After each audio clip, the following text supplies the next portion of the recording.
Alright, welcome back. So, what we're going to do is we're going to mess around and do some modifications to the Thantis Warweaver deck build today. So I'm going to take a lot of stuff out, and I've got a lot of stuff to put in. So this ought to be pretty interesting, I think. Right now, this is a themed Thantis Warweaver deck, so there's going to be a lot of spiders that you'll see in here because I built it to be a type of a spider tribal deck. But we're going to change that a little bit and make it a little bit more lethal is what I expect to do. So we'll start out here and we'll just go down the list. It's all alphabetical. So Arachnogenesis, I mean, this isn't too bad. I'm pretty sure I'm going to keep this one. So green, 2 colorless, create X, 1/2 green spider creature tokens with reach on the battlefield, where X is the number of creatures attacking you. Prevent all damage that would be dealt this turn by non-spider creatures. So I really like that one because you get a fog effect plus you get counter tokens made. So that's a good one. Asher the Endless Web. Yeah, that's when an opponent casts an instant sorcery spell, you make a spider token. So that's pretty solid. Blight Widow, I'm actually going to take this one out. It's a 2/4 with reach and infect, but we don't need that one, so that one's gone. Blood Reckoning is fantastic in this. When a creature attacks you or planeswalker you control, a creature's controller loses 1 life. Birthing Pod, we're absolutely going to keep. Sack a creature, search your library for a creature converting mana cost equal to 1 plus sacrifice creatures. Put it on the battlefield. Brash Taunter, we're always going to keep that one. Indestructible 1/1. When it's dealt damage, it deals that much damage to target opponent, and you can pay 3 to tap it to have it fight another target creature. Broken Bond down here. Let me scroll down a little bit. So Broken Bond, destroy target artifact or enchantment. You may put a land card from your hand on the battlefield. I really like this card, so we're keeping it in there. Command Beacon, Command Tower, we're keeping. Crop Rotation, actually going to remove. So let's see here. Let's see if it'll. I'm going to put it up to the side here. We'll remove it later. Deadly Recluse, so a 1/2 2-drop with reach and death touch. We're removing that one. Dragon Lair Spider, I actually like this one. It's pretty good. So 2 green, 2 red, 2 colorless. When an opponent casts a spell, put a 1/1 green insect token onto the battlefield. So it's a pretty neat one. Okay, so Driven is a really good one. Till end of turn, creature gain trample, and when this creature deals combat damage to a player, draw a card. It's a split one. Elephant Grass, I'm a big fan of, so we're definitely going to keep that one in. Then we've got Essence Harvest. Target player loses X life and you gain X life, where X is the greatest power among creatures you control. Thanos gets pretty big, so that's how that works. Eternal Thirst, creature has lifelink, and when this creature dies, an opponent control dies, put a 1/1 counter, so that's going to be going to keep. Evolving Wilds and Explorer, Fable Passage and Forest will all stay. Garruk's Uprising will stay because we'll have big creatures. Giant Trapdoor Spider, so it's a red-green 1 colorless, and its ability is red-green 1 colorless tap. Remove from the game target creature which doesn't have flying and is attacking you, and Giant Trapdoor Spider. So it's a little bit of a spot removal. I'm thinking about keeping this one in here. We'll keep moving around and we'll make cuts later on. Gruul Guildgate, we'll keep all the lands, really. Guardian Project, when a non-token creature enters the battlefield under your control, if it doesn't have the same name as another creature you control, or a creature card in your graveyard, draw a card. Harrow, we're actually going to dump Harrow. Whole Breach, destroy target artifact, destroy our enchantment, or both. It's always a great one. Hunter's Insight, I'm a really big fan of this card. Choose target creature you control. When this creature deals combat damage to a player, planeswalker this turn, draw that many cards. I love Hunter's Insight. Hydra's Growth is definitely going to stay. Ikera the Usurper, green, black, 3 colors. Menace, when a creature you control does combat damage to a player, gain life equal to that creature's toughness. That's pretty solid. We'll keep her in there. Insurrection, 100% going to stay. Kaya's Ghost Form, absolutely. Oh yes, Kindred Summon. Choose a creature type, reveal cards from type of your library until you reveal X creature cards of the chosen type, where X is the number of creatures you control that type. Put those cards on the battlefield. Because we're moving away from the spider tribal, I'm actually going to pull this one out. Plus, it's a very high cost. Metamorphosis will always stay. Moment's Peace will definitely stay. Mountain, Mirror Landscape, Nature's Lore, search the library for Forest card. Put that card on the battlefield and shuffle. That's going to stay here because you can always get a dual land. Ninth, the Dire Hunt. absolutely busted. Commander, 2 green, 2 colorless. When one or more creatures you control, fighter become blocked, draw a card. At the beginning of combat on your turn, you may pay 3. If you do, double target creature's power until end of turn. That creature must be blocked this turn if able. So yeah, we're going to keep that one. Once in future, once upon a time, we're dealing Nakia. When enchanted creature attacks, put a 1/1 counter on it. Then if it has 3 or more 1 counters on it, sacrifice or deal Nylea. When you sacrifice Nylea, search your library for 2 basic land cards, put them on the battlefield tab and shuffle your library. I like this one because you're putting 1/1 counters on a creature. Yes, here we go. Penumbra Spider. We're definitely going to take that one out. Phyrexian Reclamation. Absolutely love this card. Phyrexian Swarmlord. We're definitely keeping that one in there.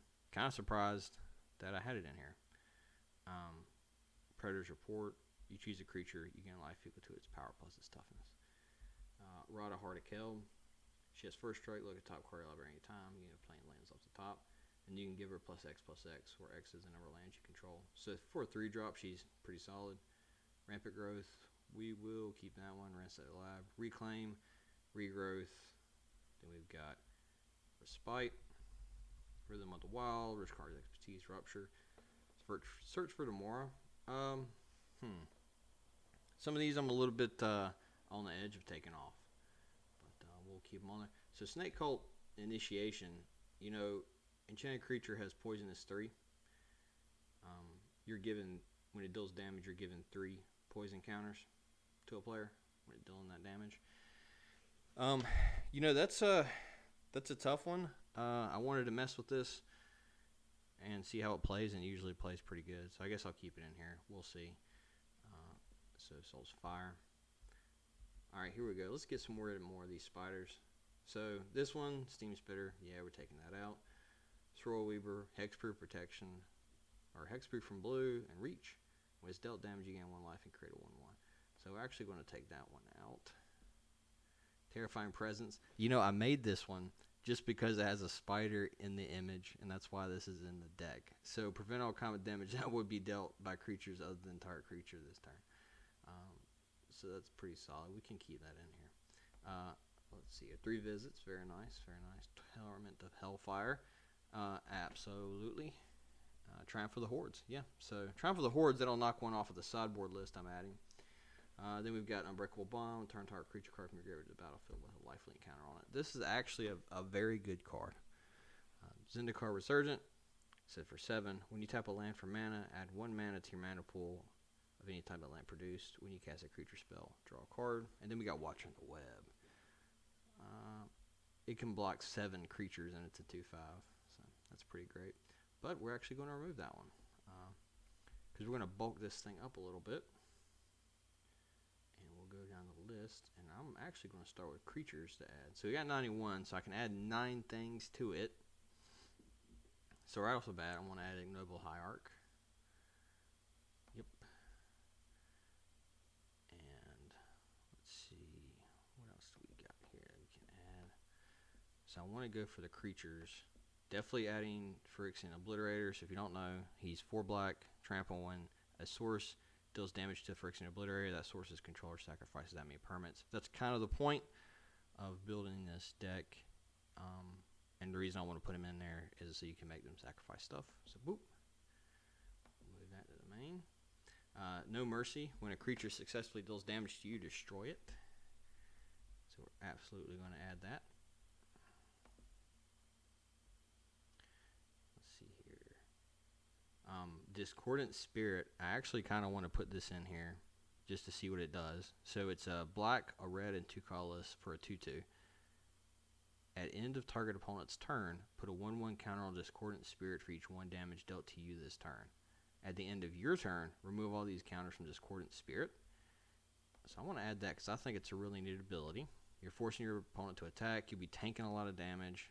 Hopefully there's ways where you get life back in this. I'm also wanting to add the Ozolith to this, which is 1 colorless legendary artifact.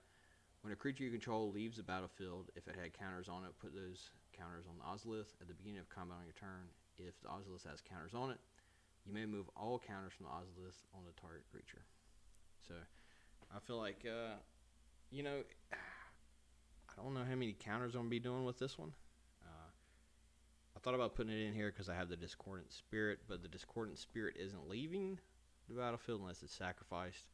It's just getting the 1/1 counter, so I'd have to have a sacrifice trigger. So now that's a, an interesting thought. I'm not sure. Let's go on to some other things. We already have Triumph of the Hordes in here. Actually, I'm thinking about adding Spine Biter because it has Infect. It is a 3/4.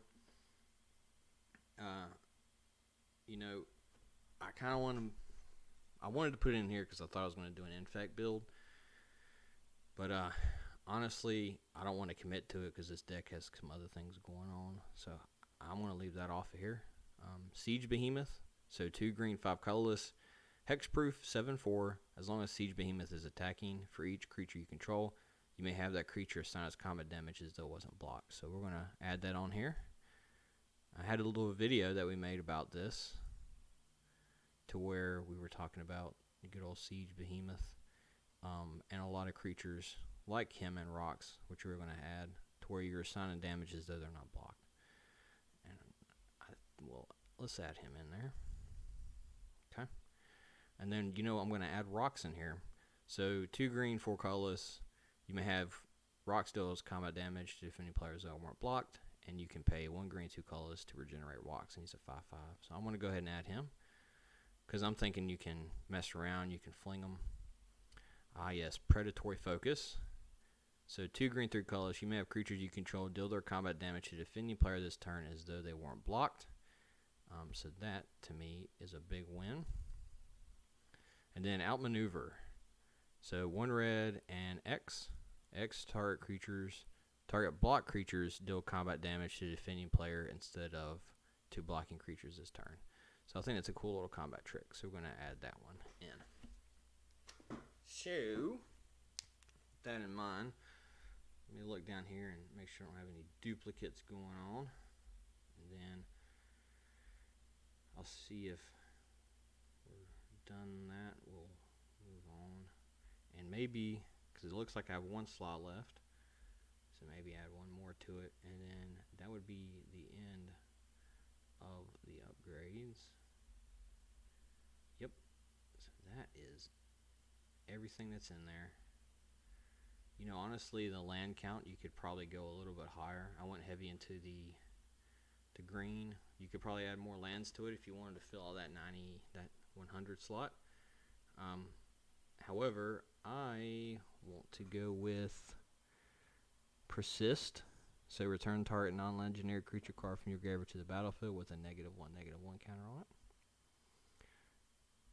And I want to add Unmarked Grave because I want to be able to go and tutor for Phyrexian Obliterator and then play him out of the graveyard. I also wanted to do Smoke, so players cannot untap more than 1 creature during their untap phase.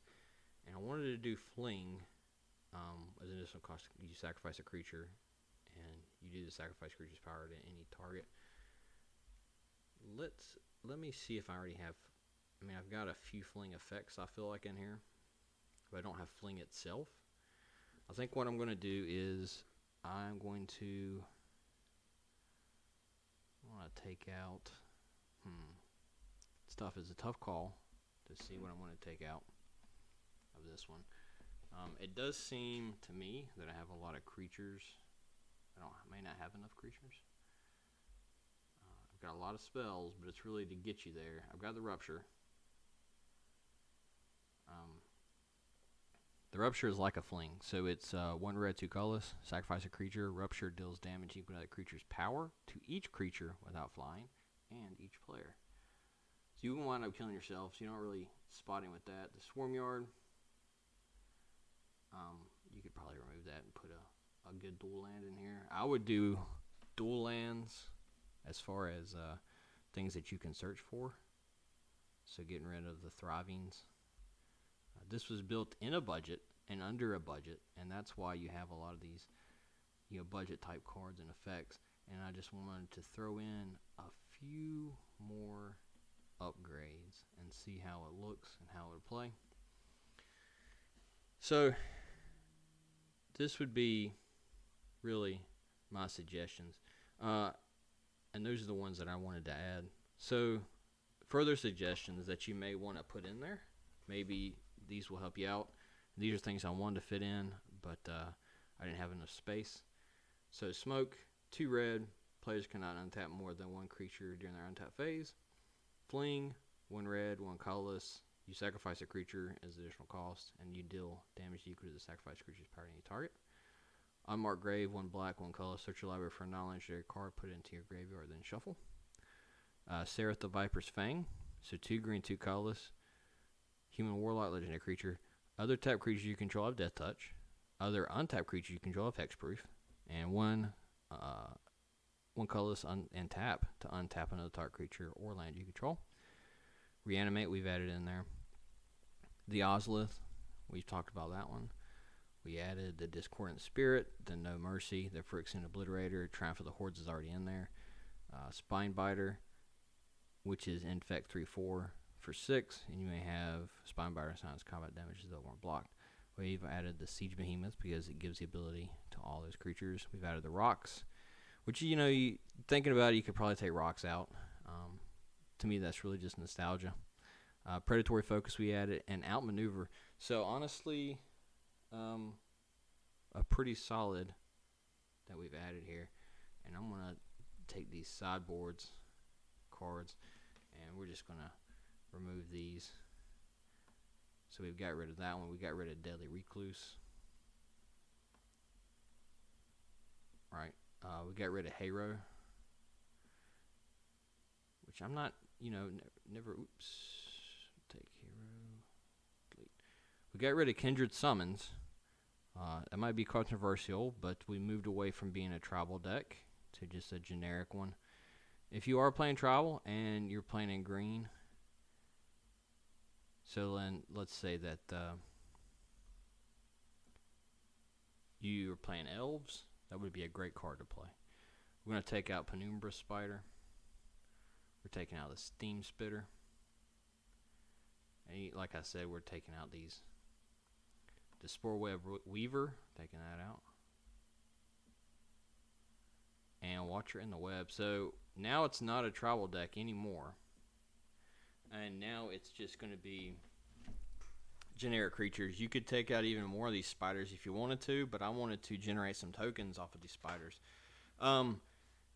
Really, what you probably want to do is find a way to really, if you're going hard with this deck, you really want to take out some of the higher cost stuff and add in some more mana dorks like Birds of Paradise. Maybe you want to add in, that there's some kind of elf that taps for each color among permanents you control. You can add more lands in there. I'm not too sure about the land count. We can look through it real quick. So I've got 2 there, 3, 4, so then 16, 17, and 18, 25,